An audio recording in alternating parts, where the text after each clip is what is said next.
Hi, everyone. Welcome to the STE Colloquium series. We're really excited to have you all. We have Dr. Stacey Hardin, who has organized a panel for us. And the title of the panel is called Teaching with an Anti-Racist Agenda at the College Level. She is moderating the panel and will introduce the members of the panel. Just to go over some logistics with you, we would like you to mute your mics. The panel itself is going to be about 30 to 35 minutes, but there is time for questions during the talk itself, the panel, and we are also leaving Q&A in the last 30 minutes.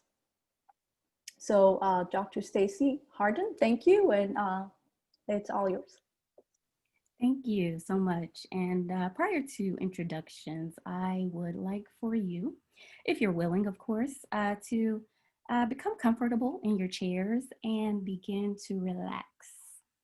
Close your eyes and take a deep breath. Make sure your feet are placed flat on the floor and take a moment to really feel your feet in contact with the ground underneath you. Take a nice deep breath. As you are feeling your feet on the ground underneath you, let's begin to move to our toes. Scrunch your toes up and release. Letting go of any tension you may feel in that part of your body. Let's move on to your ankles. Move your ankles around in a circular motion to relax them. Place your feet back on the floor. Relax your calf and thigh muscles. Let's take another deep breath. Any tension you may feel in your midsection, let's go ahead and let that go. Pay close attention to your breathing as we move further up. Relax your back muscles. Be mindful of your shoulders and your arms. Let's move down to your hands. Ball your hands into a fist and then release them, letting go of any tension you may feel in that part of the body. Oftentimes we hold a lot of tension in our shoulders. So let's lift our shoulders as close as we can to our ears. Now release. Let's do that one more time. Lift our shoulders to our ears as far as we can get them up. And now release. Another area we hold stress is in our necks. So let's take a moment to relax and let go of any tension we may hold there. Let's do this by dropping our head to our chest. Roll your head to the left. Let's move our head to the back. Now let's roll it to the right and back to the front again, letting go of any stress, any tension we may feel. Let's do that one more time, but in the opposite direction. With our head dropped to our chest, let's roll our heads to the right. Keep going to the back, now to the left, and finally back to the front. Take a deep breath in. Now breathe out. Continue to focus on your breathing with your eyes closed. Oftentimes when we know we will discuss a difficult topic, we become stressed and we hold that tension in our bodies. Today we will talk about anti-racism, which some may consider difficult to discuss. I want us all to open our hearts and our minds to this topic, as well as move forward in our commitment to become anti-racist educators for our students. Slowly bring your attention back to the room you are in. Begin noticing the sounds around you. And when you are ready, open your eyes and rejoin us.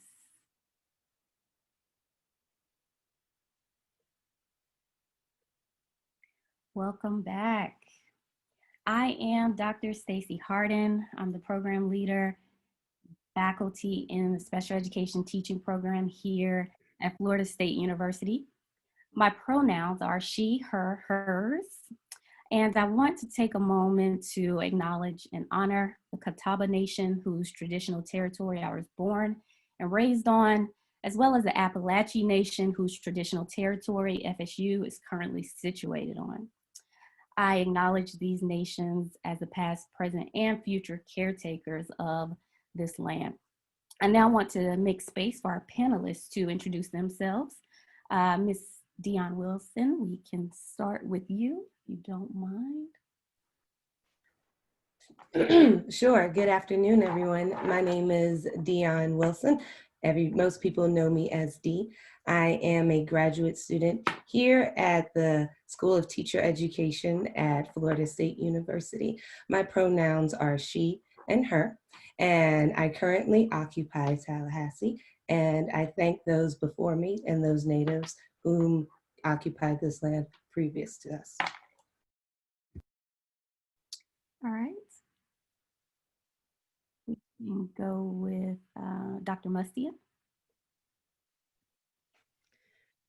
Hi, everyone. My name is Dr. April Mustian. I am an associate professor in special education at Winthrop University in South Carolina.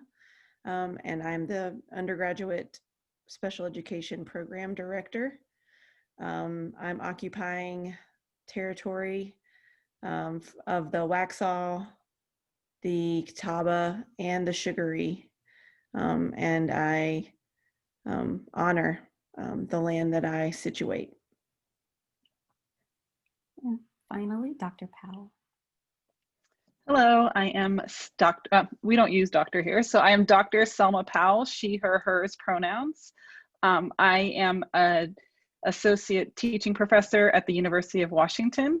I work on the ancestral homelands of the Duwamish, Muckleshoot, and other coastal Salish peoples who've lived and worked here since time immemorial. Amazing. Thank you all so very much for joining us today and helping us while we are on this journey. I want to start out today with a few terms. We are talking mostly about anti-racist education and becoming wanting to teach with an anti-racist agenda. However, we've found in this work there are many buzzwords that are out there that have kind of been thrown around, and I want to make some distinguish between these terms so that we can move forward in our work. So I am going to take a moment to share my screen.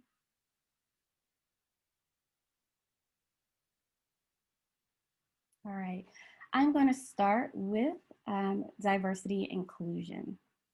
Diversity and inclusion. Diversity basically equals differences, and this is, I'm sure you can find many different definitions of this. However, I want to kind of break it down just a little bit, and so I have diversity equaling differences, inclusion equaling acceptance. When we couple these together, and many universities have throughout our country, we're making a commitment and move this over. We are making a commitment to acknowledge and accept a variety of differences into a particular space. And so we see this a lot in hiring practices. We see this inclusive in the K-12 setting as well as in the collegiate level. We see inclusive settings for students with disabilities. We also see this a lot in recruitment and retention. And so we see a lot of diversity and inclusion initiatives in these areas. And I'm sure you all can think of many more, but I wanted to take a moment to discuss that. Culturally responsive practices, there are many definitions out there for that as well. However, they're all tailored to the same thing. Latson Billings in 1994 taught us that culturally responsive teaching is a pedagogy that recognizes the importance of including students' cultural references in all aspects of learning. So we talk a lot about culturally responsive practices when we are in teacher preparation and when we are trying to help students understand how to be better teachers by using this pedagogy. Geneva Gay, who is a wonderful colleague of Dr. Powell's over at the University of Washington, she discusses culturally responsive practices as using the cultural knowledge, prior experiences, frames of reference, and performance styles of ethnically diverse students to make learning encounters more relevant to and effective for them. Just to finish up culturally responsive practices, it's having the ability to appropriately respond to cultures and experiences students bring us into the classroom. So the practices that you use may change every year depending on what students you currently have in front of you. And so that is one thing we definitely talk about and definitely highlight in special education, in a special education teaching program. And I'm sure other programs do as well. Finally, we have anti-racist education. Torres, earlier this year in 2020, anti-racist work means acknowledging that racist beliefs and structures are pervasive in all aspects of our lives, from education to housing to climate change, and then actively doing the work to tear down those beliefs and structures. The Women in Global Solidarity, that is a wing of the NAC International Perspectives Group, they say anti-racism is the active process of identifying and eliminating racism by changing systems, organizational structures, policies and practices, and attitudes so that power is redistributed and shared equitably. So this is where we are going. This is what we want to discuss today, and how to look at the structures, the institutionalized racism that is currently infused within education, and learn how to dismantle that and move forward with doing the work, doing the meaningful work to make sure that the structures no longer exist. So I want to go ahead and stop sharing my screen and get our panelists involved here. I'm gonna start with the first question to our panelists. However, I want this to be a learning experience for everyone who has made the time to attend this session. So if you have questions, please put those in the chat and we will get to them. We do have a few questions, but we want, again, this to be a learning experience. Many of us are new to anti-racist education, and so we want to answer you all's questions. However, if you don't have questions, we understand. We will provide some contact information for you so that if you would like to have continued discussion about this, we would love to do that as well. So I will start. So to my panelists, can you describe how your universities have distinguished between the three terms that we just discussed, or how your work distinguishes between three? And so I'm speaking about diversity and inclusion, culturally responsive practices, as well as anti-racist education. So Dr. Powell, we can start with you if you don't mind. I don't mind. I'm just going to change the view on my Zoom. Thank you, Dr. Hardin. This question seemed a little bit like kind of difficult to answer for me. I think what we have done really intentionally, and I also want to contextualize, we've been having really specific conversations and making moves towards reframing our program for the last 4 years. So the process for us was very iterative. And so I think we started in we're a special education teacher prep program. Like, we need to really focus on what it means to have our students graduating our program with a lens on inclusion. And really it was around students with disabilities. And then as we kind of evolved in the work, we recognized like we're not just talking about students with disabilities. We needed a more expansive definition of what we meant by inclusion. And so we started to really define and we started to name race. Like we can't talk about students with disabilities without talking about race. And so if I had to like go through your definition by definition, I would say for us, the way that diversity is showing up is really thinking about our students, the population who was choosing to come to our prep program, and really making sure that we were diversifying the student body to diversify their different perspectives and ways of knowing, and really challenging us in the ways of our knowing, and shifting into kind of the thinking of, and I find all of this to be interwoven. And so I'm also lucky enough to work with Django Paris, who has introduced or brought in the concept of culturally sustaining pedagogy. So his work is heavily informed by Geneva Gay's work. And we've really thought about what it means to have culturally sustaining pedagogies, looking at an asset-based, it just, you know, we're wanting students, our graduates, to be special educators that are asset-based, and looking at community wealth and sustaining practices of language, of identity. And so and that is what's feeding into it, like that's what's making us think about how we can be anti-racist. How can we think about dismantling some of those systems? Lots of our students do hold a level of power when they enter spaces. We know we hold power, you know, within our institution. And so just really thinking about those kind of what we built upon, and then how they're all integrated. Nice, thank you so much for that. Dee, would you like to go next?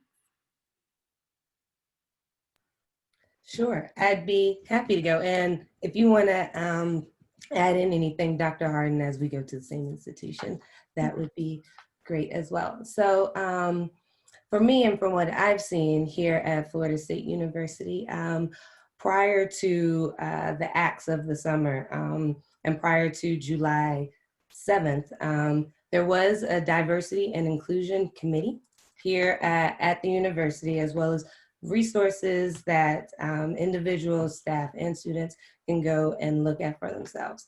After July 7th, the president initiated the President's Task Force on Anti-Racism, Equity, and Inclusion. And those task force meetings are Zoom meetings. Those are available for us to go and look at. And in fact, previous meetings are available to look at. So there is that real division now, especially here at FSU at the top level, in differentiating between diversity and inclusion, with their previously established diversity and inclusion task force, to now having this additional task force. And the thing that I really like about this task force is, if you look at the members, it's not just current undergraduate students or faculty members. There's also alumni, and there's also community members, which I think is especially important when you're thinking about having an anti-racist agenda. There has to be multiple members from different parts and different aspects within the faculty and being represented, multiple people within the community, excuse me, being represented. So that is the first thing I'm seeing here as far as FSU. And Dr. Hardin, I'd love it if you had anything else to add on to those two parts.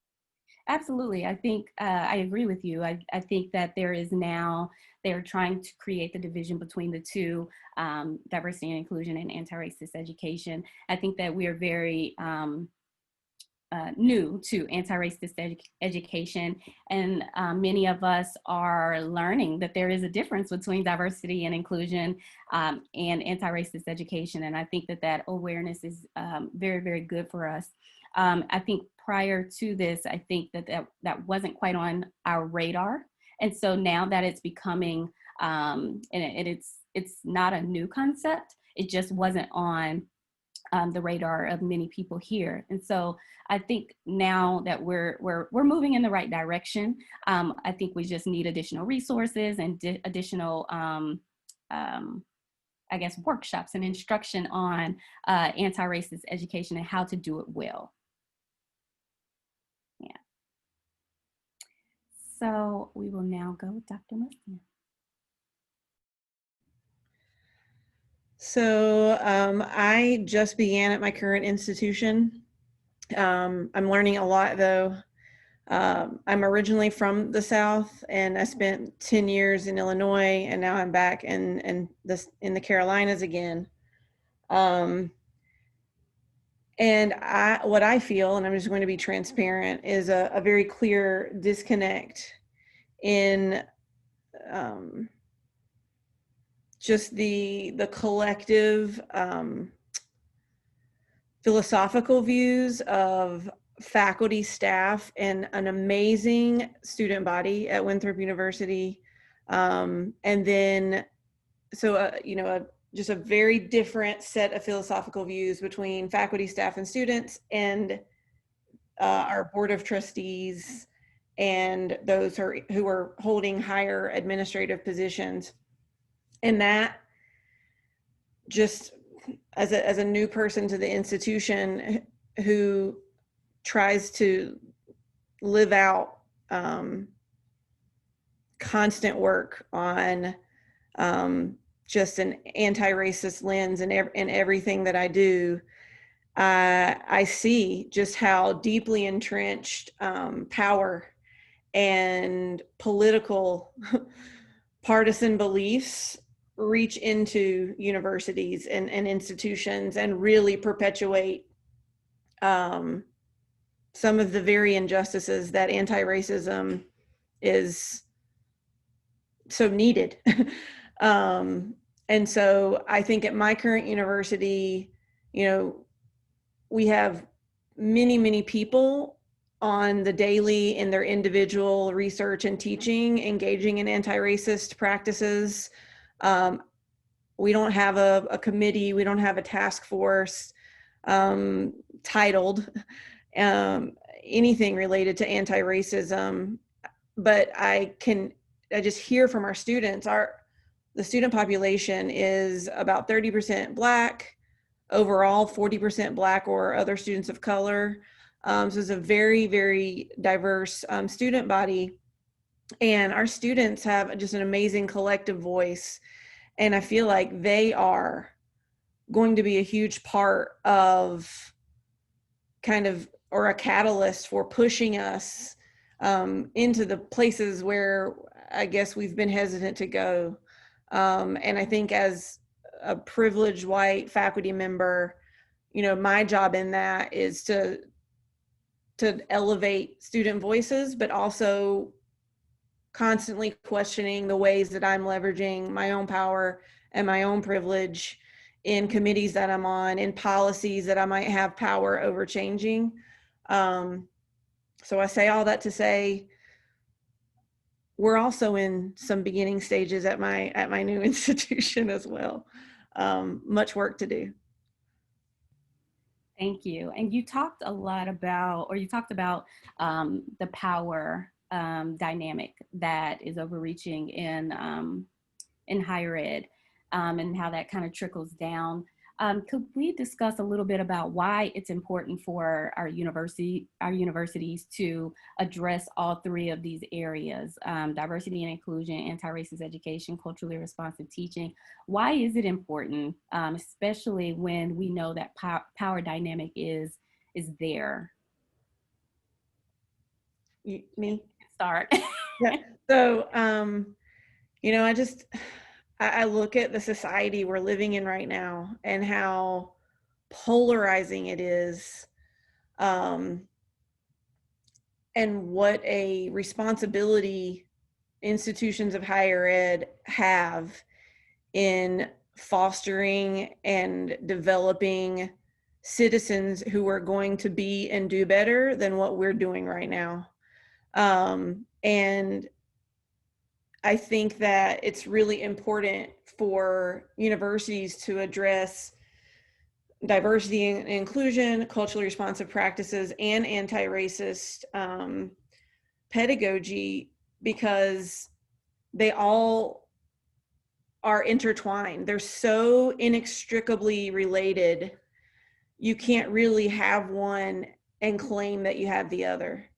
I think that the only thing you could possibly say you have is diversity, and diversity is literally nothing to really be proud of, because, you know, you can have just beautifully diverse group of people, but what are you doing to share the power? What are you doing? What are you doing to make sure that everyone is truly at the table and having a real part in how things are going to be?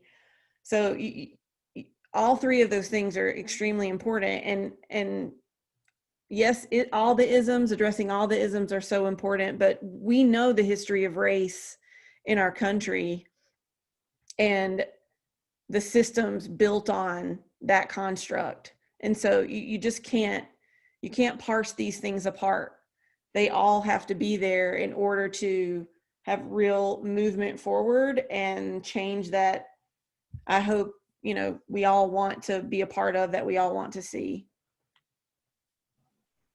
Dr. Powell, do you have any thoughts? Or, and panelists, you can jump in. We don't have to, we can be very informal. I don't have to call on you. You can jump in if you have an idea. I think one thing I wanted to kind of highlight is when I am speaking of the university, I mean, I think I would acknowledge the University of Washington's also doing their work, but I'm really speaking on behalf of the special ed teacher ed program. I think within our College of Education, the special ed teacher ed program was kind of the last folks to show up to the table. We were really doing our inclusion work with the lens on like supporting students with disabilities and not necessarily naming race, naming racism, naming systems of oppression. And so what we've really had to do, and it's difficult because I myself, you know, graduated college in 1997 and became a special educator, and I've been a career special educator. But when I look back and think about the harm I actually did within some of the programs and how I perpetuated systemic racism, that's becomes difficult and it becomes personal. And so I think what we've done really intentionally is examining some of the practices that perpetuate oppression in schools. That's, you know, from evidence-based practices, that's from thinking about behavior, labeling or naming what it means to have good behavior or behavior management.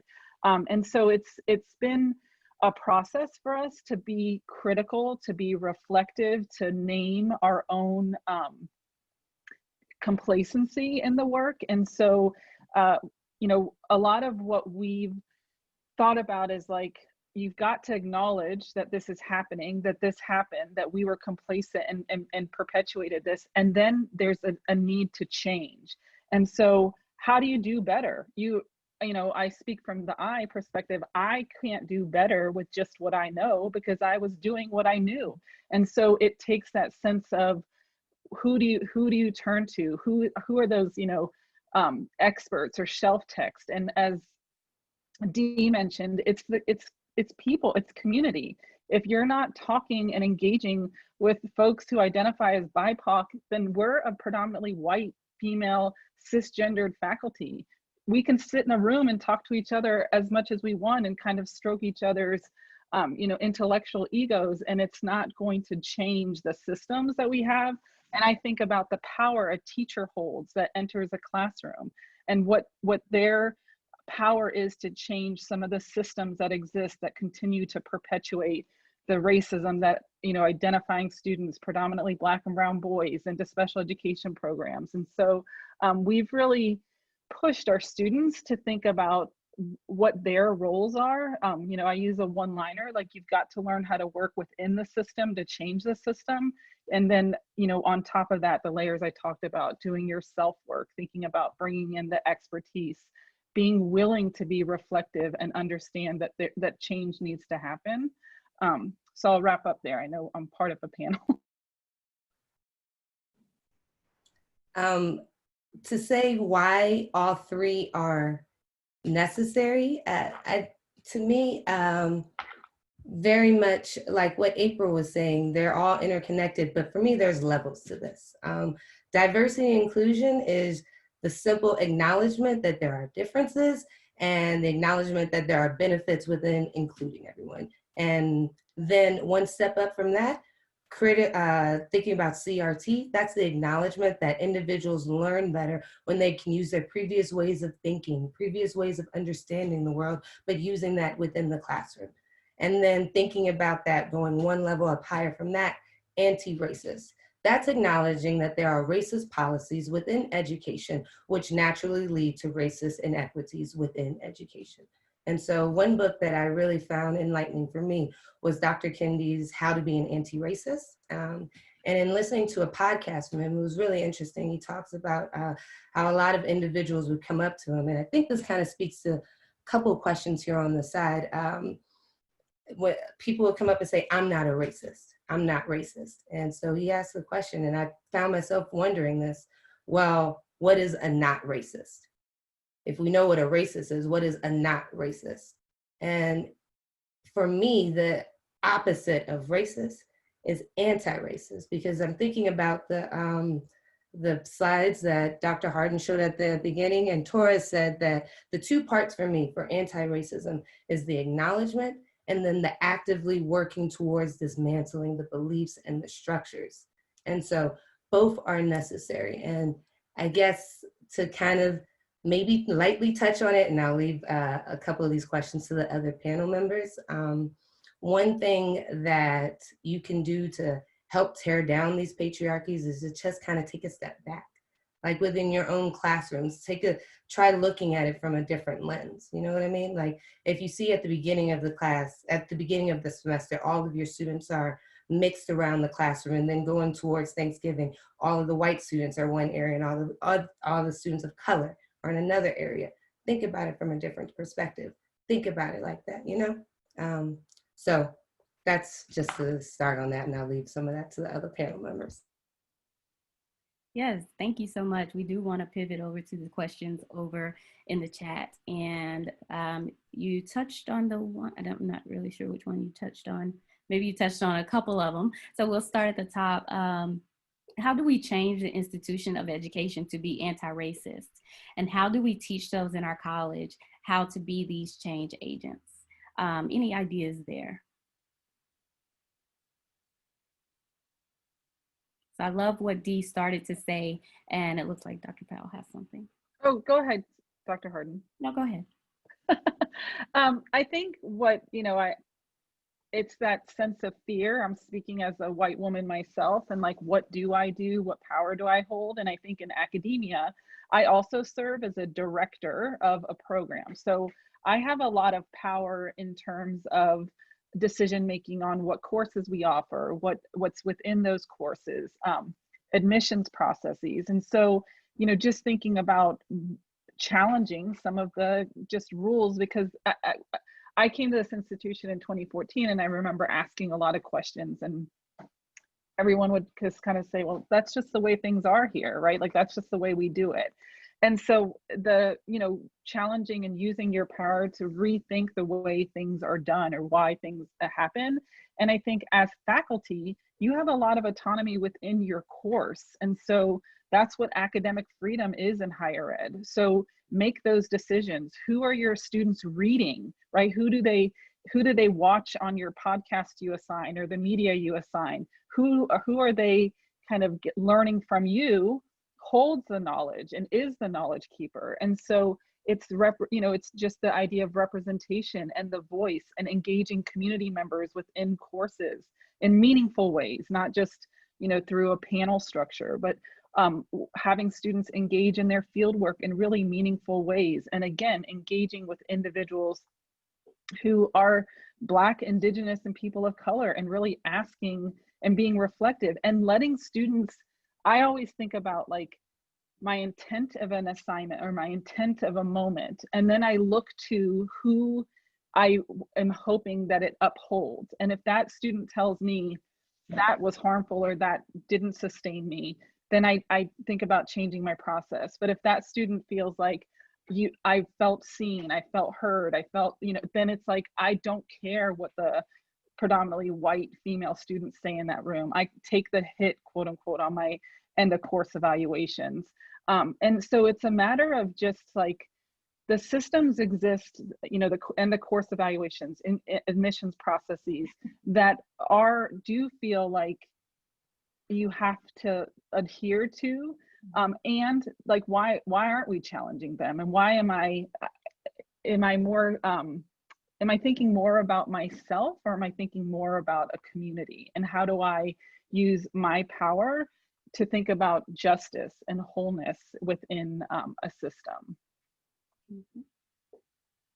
Absolutely. And I think even the way we have some of our programs structured, and who are we able to bring in with the ways our programs are structured? Who does it really cater to? Do we have classes in the evening for working moms, or do we have, you know, who are our programs catered to? I think that's another part that we could discuss in this. Dr. Mustang, did you have anything for this one? Dee and Selma had really great responses too. I'm just trying to collectively look at the questions on the side. For me, I'm constantly self-interrogating every day, you know, whether it's because I have the forethought to think in advance of, you know, how I might navigate, or it's because I messed up. And so I have to kind of check myself and say, you know, how could I have handled that situation differently? Who did I exclude? Was I self-serving in this decision?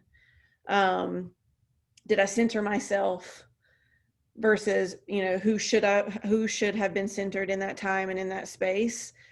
But also, I think part of breaking down some of these systems is navigating in every way that you move with just constant interrogation. Well, why is it like this? Who decided it would be this way? Who's included because we're doing it this way? Who's excluded because we're doing this way? And how do we collectively have the power to change it if our answers are not what we want them to be? And I'm just thinking about some tangible experiences right now. I'm the director of the teacher ed program, or the special ed program, and I get to review applications when our students apply for teacher ed. And some of them don't always have the test scores. Well, we're all smart in this space right now. We know what test scores do and do not show our students are capable of. And, you know, I asked a colleague, is this, you know, can we fight for this student? And the colleague said, you know, I don't know, but I think we should try. And it was like a novel idea, and the student got admitted for all the other amazing things, and not just the test score. So how are we even thinking about these things? We have to get to a level of critical consciousness, and that's a big SAT word that I don't even like to use a whole lot, but it's where, you know, I do believe you can begin to get into a space in your own journeys, because it takes individual and collective work, constant, where you can see things in a way that you never would have before, because you are stepping outside of your worldview. You have to have such an understanding of who you are, what experiences have led you to the perspective, you know, the way you see the world, and recognize that that's not the only way to see the world. And what are you implanting onto other people because you think that is the way to see the world? You know, it's just constant self-interrogation and just systematic interrogation. You brought up a good point with, and I believe you're kind of leading to the self-awareness work that, or identity work that is so important. Could you all talk a little bit about that, and maybe that being a first step or an initial step that some of us could take if, you know, or when we start out to do this work? I'll go ahead and talk on that. I think that it's very important to ask questions, but I think it's more so important to seek out knowledge first. I think this kind of speaks to what Dr. Andrews Larson says in the chat about burdening people of color with these questions. So the first thing that I would say, because I completely agree with my colleagues on the panel, doing that self-work, that critical self-work every day after every class is important. Not just, I talked earlier about looking at something at the beginning of the semester versus closer to Thanksgiving. You have to see it every day, and doing this critical work every day and those minor things every day build up to something major. And to that point, I'll go ahead and in the chat, because my colleague Erica reminded me where I can find it, I'll put it in the book I was speaking about earlier. I think book clubs are great. I think that there's a lot that can be learned from them, especially when norms are established at the beginning, and they can be powerful tools to really help everyone. I would also say, again, as a white woman, there's a lot of work I had to do about myself. So, you know, we tell our students, like, that's that self-work. Like, there's messages I've received throughout society that were, you know, overt and that were kind of covert. And I had to start unpacking those messages.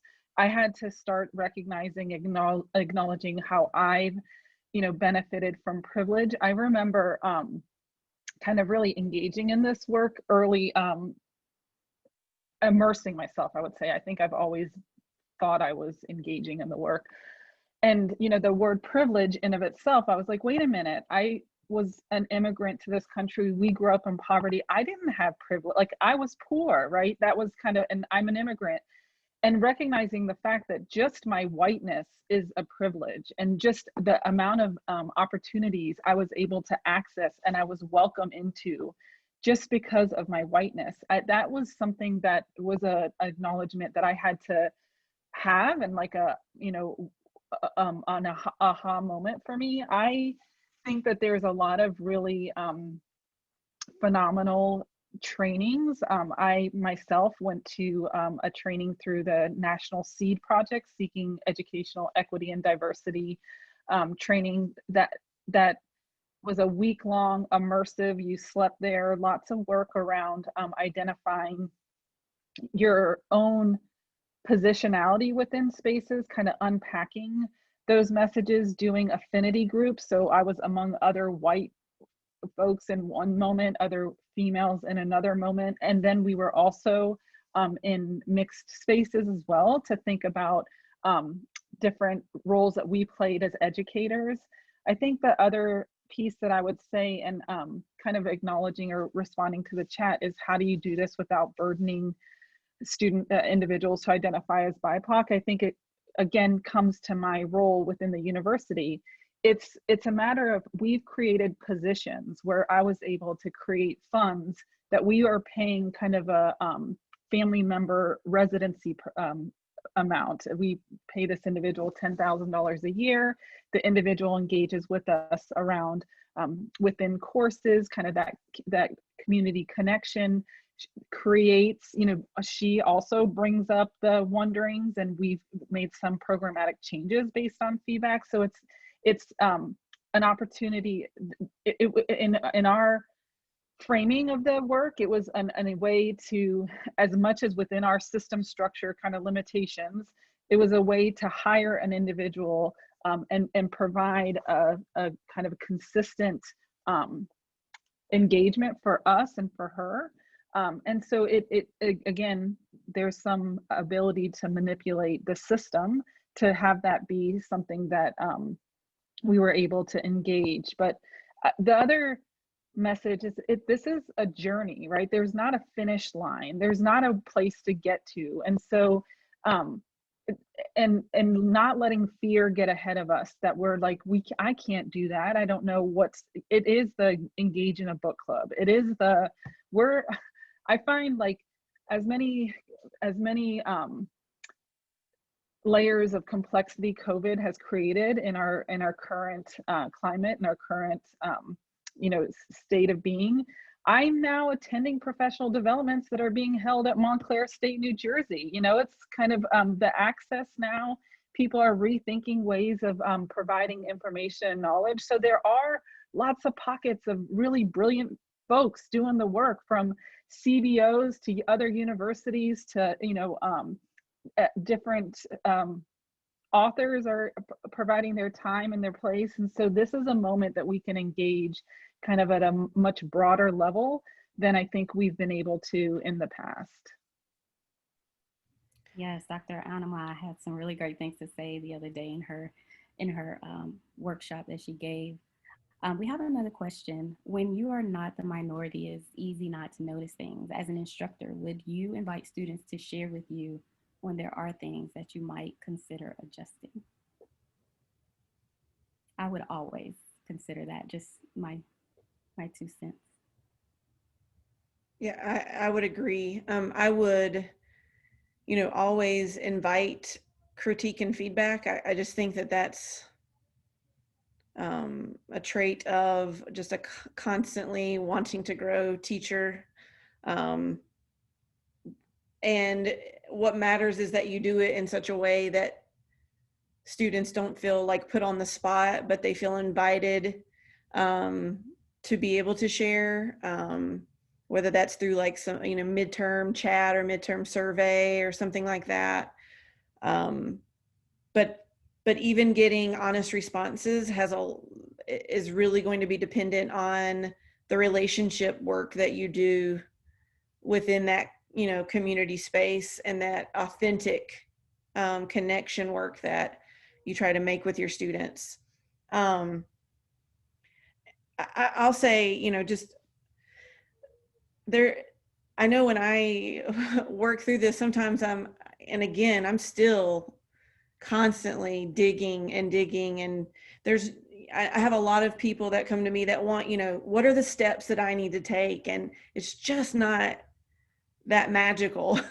And there are so many amazing, I also think there's no excuse for us anymore to not be doing the work because of what we have access to through, scholars of color who have, put their blood, sweat, and tears onto text and written books, which, by the way, we want to be intentional about making sure we're seeking out Black scholars and other scholars of color first who have published books, because we know even in the publishing world, whiteness is centered. And so, but anything that you're taking in, you have to be at a point of willingness to do some deep self questioning and digging deep. And that's going to feel like crap sometimes.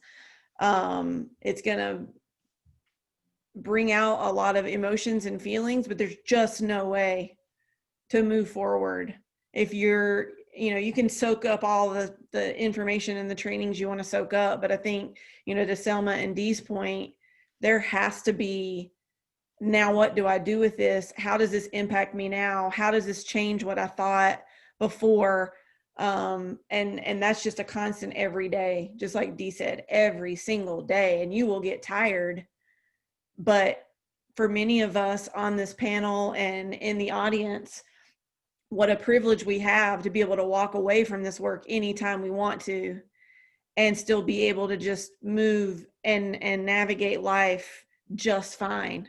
But that's another testament to the privilege that many of us hold. And we just can't stop because we don't, I can speak for myself here. I don't know tired the way my friend Stacey knows tired. I will never know tired the way my friend Stacey knows tired. And I need to always be conscious of that and always recognize that in every single way that I can. The other, I concur, and I think the other thing we've done within our program was we teach explicit vocabulary. So like we use a concept of windows and mirrors. So when our student sees themselves in something, that's the mirror for themselves. When it's a new concept for them, it's a window. And we teach this explicitly through kind of an activity where they look at some artwork and decide windows and mirror. At orientation, we did it across our faculty also. And that gives students a way of saying to us, like if content is uncomfortable or an author or whatever the experience is, like that, and they maybe made a mistake, that they can say, well, that was a window for me, like I'm not familiar. We also use something called the segments of self-knowledge, which kind of goes through like, you know what you know what you don't know what you know, and then you don't know what you don't know. And so when a student kind of has either an overt or kind of a microaggression in a room, and we see that happening, or another student sees that happening, they have a vocabulary to kind of fall back on. Like, Selma, it looks like you didn't know what you didn't know when you said da da da da, instead of you know, having to call somebody out in a way that feels and makes folks defensive. And so we use this vocabulary kind of explicitly. We do try to frame, like, we also teach, we talk about how much power language has and the words we choose when we refer to people and to practices. And so we do in lots of different spaces through seminars. I teach the seminar that our students take consistently. When I've seen things that are kind of coming up for students in the way that they're responding to things, or then I will use that to kind of reframe and talk about the power of language. And our hope is that students don't hold it in until an end of course evaluation and then, like, you know, take out their feelings or their aggressions on end of course evaluations, because particularly when it's a Black or Indigenous or a student of color and they've been, you know, harmed or suffering we're a quarter system for 10 weeks and felt like the only time they could kind of speak up was through this end of course evaluation. That is not the work that we're intending to do. So we've seen lots of moments in growth with just having this sense of like common vocabulary, encouraging that feedback. We do teach a framework about being critically reflective, and we mean that about ourselves, and we mean that about the practices that we're asking them to uptake within schools as well. And so in some ways, we've built that structure within our courses, and it's not perfect. It's perfectly imperfect is what it is. Thank you. Thank you to everyone who's putting some resources in the chat. We really, really appreciate that. We have a question from our dean. Dean Andrews says, he talks about the news from USF, and I know Selma knows a lot about it as she's a graduate of USF. Unfortunately, they are cutting their College of Education due to budget cuts. Given where we are in society today, it would seem universities need to increase investments in education units on campus rather than decrease investments. In your opinion, how can colleges of education in particular better position themselves as essential change leaders at their universities? Just a friendly reminder, we have about 7 minutes left. Quick time check. Thank you.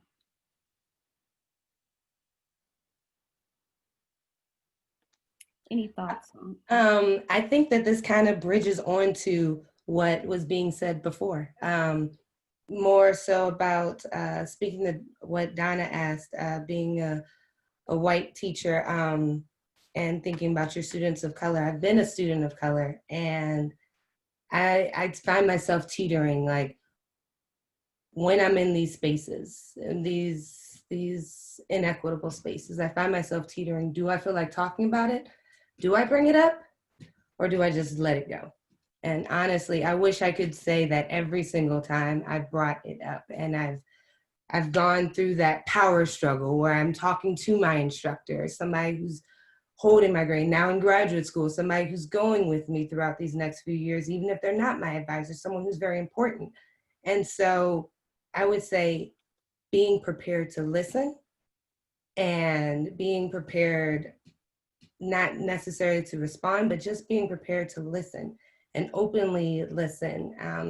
And then to speak to the dean's question, I think that making those first steps, not following other steps, but listening to all of these different podcasts, all these different webcasts, all these different Zooms that are available right now, specifically on anti-racist topics, going to these and making statements, not just about racism, but thinking possibly about the occupied lands, creating an occupied land statement from the School of Teacher Education, and really making a footmark to not, as April was saying, not just racism, all of the isms, and really attaining to all of these different aspects that make us all different. I wish I had an easy response to the dean's question.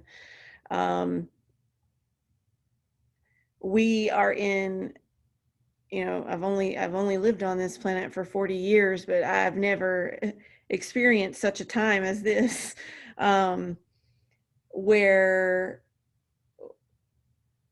speaking out against injustice or boldly proclaiming that we believe in anti-racism has become a political vice, when in reality it's literally saying everyone, especially Black people right now, deserve equity and justice and just basic human and civil rights that so many of us have every single day and take for granted. So, my answer the easy answer for me is colleges of ed need to grow a backbone across the country, and not be afraid to lose money, find ways collectively to figure out the financial piece, but not to let the power and the money drive what is right and what is true and what is just, and instead stand out against the status quo and say, this is who we are, this is what we believe in, and this is how we want to move. And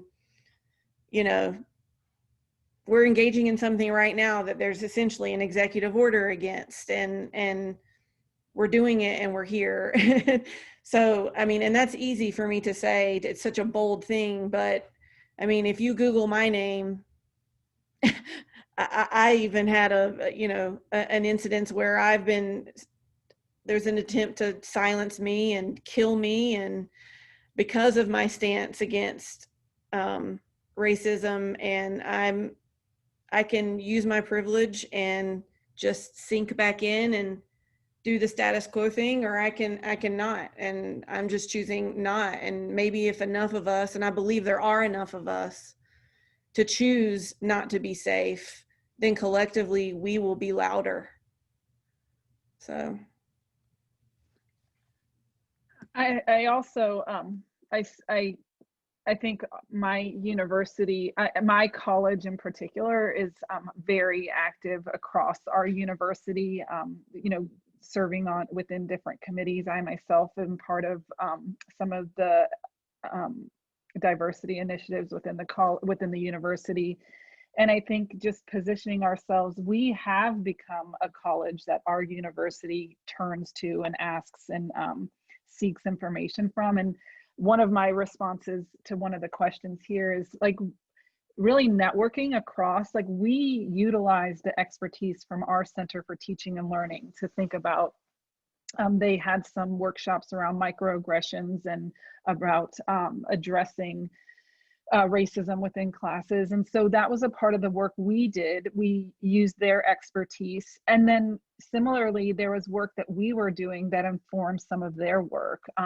Some of the librarians that we had come in and really help us create a framework around critical pedagogies within our courses. And so now that individual is much more aware of the work we're doing within our college and has been speaking on our behalf across our university. And so I think it's a matter of teachers at large aren't kind of good at being self-promoters in the same way that other professions are. And so I think it's putting ourselves forward in the sense, if we are doing the work and the work that we're doing, getting that engagement and from multiple layers. And I would also agree to what's in the chat, is this idea of anchoring ourselves within community, within schools, within the nonprofits that exist around you, that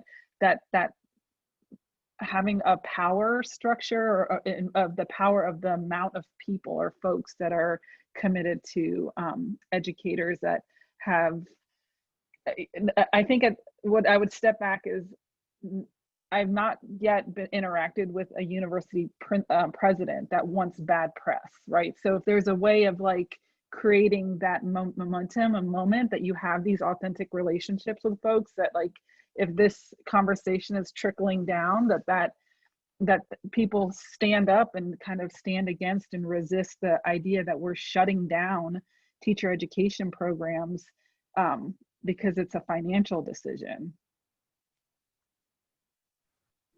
Bottom line, doing nothing perpetuates inequities. So get out there and get your community and get to work. Well, it is 2 o'clock, a little after actually. So Dr. Hardin and your panelists, thank you so very much for your discussion today. It's been wonderful. If folks have a few moments to stay on, we have a couple more questions in the chat that if the panelists are available to stay on and address those, and those who are able to. Otherwise, thank you all who attended. We really appreciate it. Be on the lookout for information for our November colloquium. You'll be seeing that very soon. Thank you all. So we'll keep going with answering some of the questions that came up. I believe Jennifer Hamilton asked about bringing in communities, and I think I know Selma touched on this a little bit. Yes, it's very important to bring those community members to the table. And I think the last part, how can universities meet these needs if they are not aware of them? So when we don't bring those from various socioeconomic and racial backgrounds into the conversations, then we're not going to be aware of them, and we're not going to be able to tap into some of the resources, the wealth of resources that we have in those communities. We're just not going to be able to. And so I think, and I'm guessing at that I'm answering your question or helping answer that question, but I think that we have to first know what our community is and know what's available in our community and who is a part of our community. And once we start to know that, we can start to build relationships with those communities so that we know them. There are a lot of communities that are going to let university personnel just come in and start talking to them. You have to build those relationships first. Yes, Selma, did you? I would go a step further, Stacey. And when we first decided, like, we're going to engage community, we did harm. And we had lots of folks saying, like, you know what, we're tired of you coming out here and asking us what we think and what we know. And then you retreat back and you just continue to take information, take our time, take our, and so there's work within my institution, with my college. One of the scholars, Anne Ishimara, has designed their design circles in terms of how to kind of move information in ways that make those that have given their time and given their labor feel as if they're being seen and heard. So I think it's more than just like asking, it's also engaging. And I know lots of us, myself included, I've joined a lot of the organizations like that we have, like grassroots, and I attend every one of their meetings and I keep my mouth shut. I have nothing to contribute to these meetings. I sit and I listen and I participate. I mean, when, I'm not like, but I'm not there to inform anybody. And it's a matter of me needing to give my time and me needing to become part of the community instead of kind of calling folks in and like asking of their time, of their labor. And I think in academia, our default is like, I'm going to offer a stipend, I'm going to give a gift card, right? And that's not the work. And so it's a matter of, and it's not about kind of going and plucking information out of communities in terms of promoting scholarship or promoting research. It's about authentically engaging in ways that, like, here's what I'm thinking about this activity with parents, right? What would you think if I do this? You know, if I'm wanting to bring this activity, give me feedback. What would it feel like for you? Or parents that I know certain activities were done, course activities were done, asking them what that was and felt like for them, and getting that feedback from them at that kind of grain size. Because really asking a community member to help you design critical pedagogy or anti-racist curriculum, that's not authentic. Like, you need to think about what experiences they are truly, you know, what have been the experiences with teachers? What are the best teacher they've had? Why? What were the characteristics? And then you trying to map back on the work that you did that was trying to promote those particular characteristics. You know, I think it's this reciprocal and authentically reciprocal. I've said it in so many spaces in my career, like, oh, this is a reciprocal relationship. And in all actuality, it wasn't. So being able to think back on our own practices, and I think a lot of it is just what we do, because who doesn't have an advisory board, right? Who doesn't? That's what we do. We're engaged with the community. I do provide honorariums and I do give gift cards, but just really thinking behind that and what is and asking again the community in ways that they feel heard, that they feel part of the process, that they feel engaged, is really important. And sometimes it starts with an individual that you have trust and build relationships with, and then that individual brings you within their community. It takes time and a commitment. So what about our younger children? Nancy asked, how can we have these conversations with our younger children and our younger students? How can people who enjoy the privilege of looking and being white fight for and speak out boldly against equality, or not against, boldly for equality and inclusion without being perpetuators of the white savior complex? Something that I think is really great right now is we are seeing just so many more children's books. Children's literature is just blowing up with, you know, authentic authors, and you can start putting beautiful pieces of literature in the hands of 3 and 4 year olds, and really start to have conversations in ways that I know, because I have an 18-year-old and a 4-year-old, and what I'm able to do now with my 4-year-old daughter and the books that we can read and the conversations we can start to have is so different than just 14 years ago when my oldest was 4. I think for students, if you're a teacher, the Teaching Tolerance website is an awesome resource to start having those conversations in classrooms in a way that really brings everybody to the table. I also think, you know, when it comes to not having the white savior complex, and this is coming from someone who's definitely had the white savior complex, is checking your motives, and also making sure that you're not speaking over, you know, what that community, you're not speaking over the voices of the people who you really should be elevating, and that you're not doing anything outside of, even if it's well-intended, the wishes of the community that you're trying to support and uplift. Because I've seen a lot of friends who are well-meaning, and I've even done this myself, want to do, you know, like a protest or, you know, a vigil or, you know, something. And if you as a white person are trying to lead something like that, and you're not doing it lock in step with someone from that community, then that is the white saviorism you want to avoid. And that's coming from my own mistakes and my own missteps at, you know, some point in my journey. But again, that's that constant reflection and checking our motives. The other thing I would add, if, you know, this is a teacher prep audience, is the way in which we prepare teachers to frame what appropriate behavior is, or ways in which we talk about family structures, we talk about communities, really having our teacher candidates think about the messages that they're sending and they're perpetuating in these classrooms with young kids, and also some of the practices that, like particularly in special education, as we think about functional behavior assessments and behavior intervention plans, like those in of themselves can do harm. And so I think that there's that direct, idea of having the direct literature and lessons, and it's the behaviors in the ways that we structure our classrooms and what we expect students to be able to do, particularly at different ages, right? If we're asking students to sit in chairs for really long periods of time, and when students don't do that, what messages we're sending around who isn't doing that.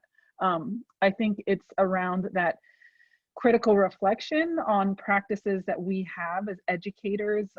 I myself was, I wanted to be known as like the classroom management queen. I had this point system that I would post on my wall that students would earn different kind of elements of the puzzle to earn this prize. And I just thought I was having students conform to this norm that I had established of how students behave in classes. And when I think back on who couldn't post on that wall, I myself was perpetuating what the Black and brown boys in my classroom weren't able to be successful in. So it is also around the ways in which teachers are modeling and are enacting some of the ideas of being an anti-racist teacher. I think there's explicit, and when we are only dependent on the explicit messaging, a young mind, I think, can get confused that it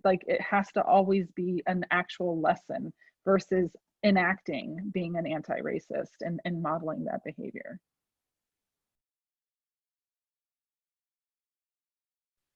Well, I want to thank you all from the bottom of my heart. To the panelists, thank you so very much for helping us out here. We really, really appreciate it. To the attendees who are still with us, thank you so much for sharing your time with us as we move along on this journey to becoming anti-racist educators, or moving further along on our journey.